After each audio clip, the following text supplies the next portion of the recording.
이사 갈 때 보증금을 딱 받아야 되잖아요. 새로 이사 갈 때 계약을 해놨는데 이 집주인이 얼마 돈 안 주면 어떡하지?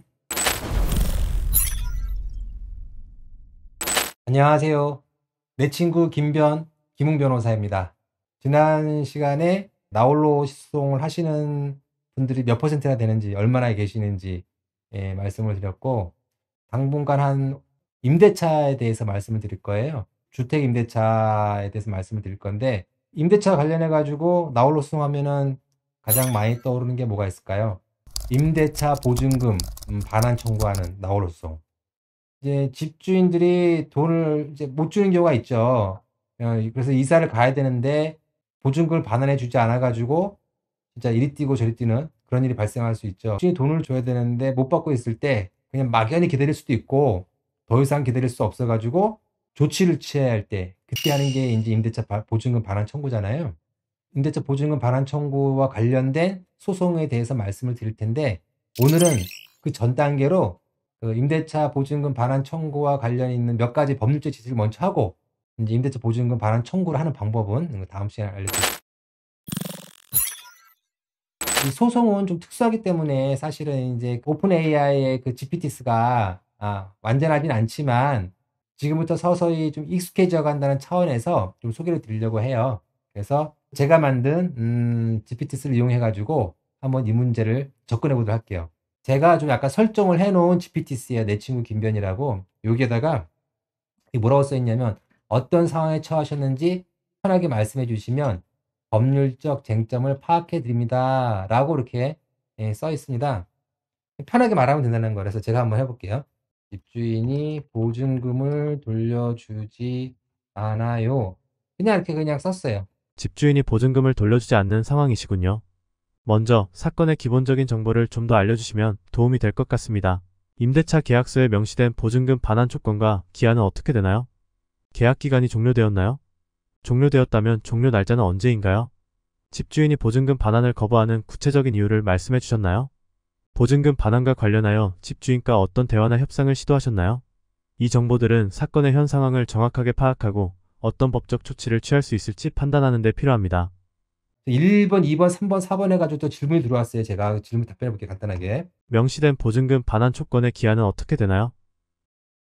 표준 임대차 계약서를 써요. 거기에 보면은 계약의 종료 구조에 보면은 임차 주택을 원래 상태로 복구하여 임대인에게 반환하고 임대인은 보증금을 반환해 줘야 된다는 게 있으니까 원상복구해서 반환해야 된다고 써 있어요.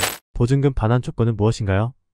원상복구해서 반환해야 한다고 되어 있습니다. 계약 기간이 종료되었나요? 종료되었습니다. 종료되었습니다. 그러니까 제가 반환 청구, 집주인 돈 안 돌려주는 건 언제로 할까요? 대충 올해 1 월로 할게요. 2024년 1 월 1 일. 집주인이 보증금 반환을 거부하는 구체적인 이유를 말씀해 주십시오. 새로운 세입자가 안 들어오죠, 보통. 새로운 사입자가 안 들어왔어요. 안 들어와서요. 보증금 반환 관련해 집주인과 어떤 대화나 협상을 시도했나요? 예. 전화로 요청했어요. 제공해 주신 정보를 바탕으로 상황을 요약했습니다.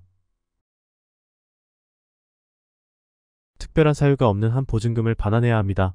중요한 거죠. 새로운 세입자의 유무는 보증금 반환 운매에 직접적인 영향을 미치지 않습니다. 법적 대응을 고려하시기 전에 다음 단계를 추천드립니다. 원상복구 증거 확보. 임대차 계약 종료 시 집을 원상복구한 상태의 사진이나 문서 등 증거를 확보하세요. 협상 시도. 가능하다면 집주인과 추가적인 협상을 시도해보세요. 때로는 서면으로 요청하는 것이 효과적일 수 있습니다.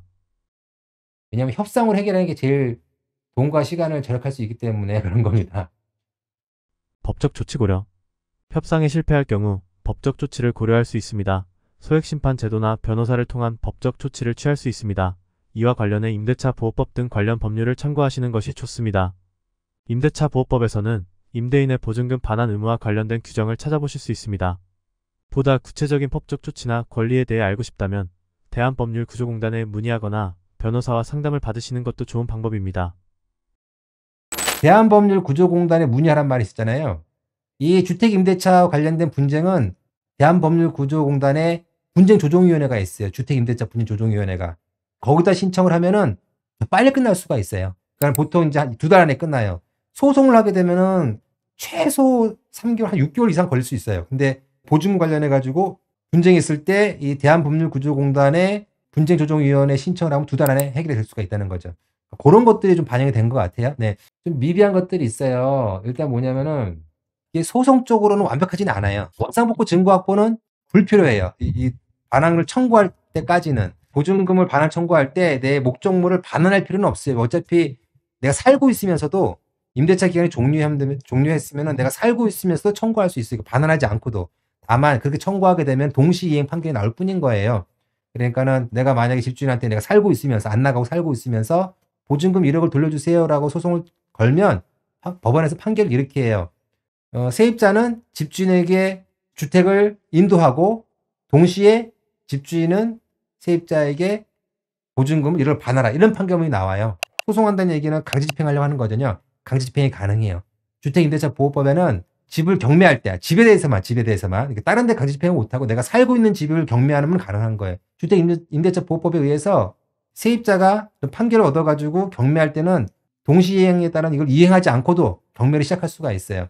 내 친구 김변, GPT스 만든 김변은 학습이 그게 안 된 거죠. 주택임대차보호법을 아주 세밀하게, 요거는 GPT-4를 기반으로 만들어진 건데 GPT-5 기반으로 가면은 이런 것들이 좀 조정이 될 것 같아요.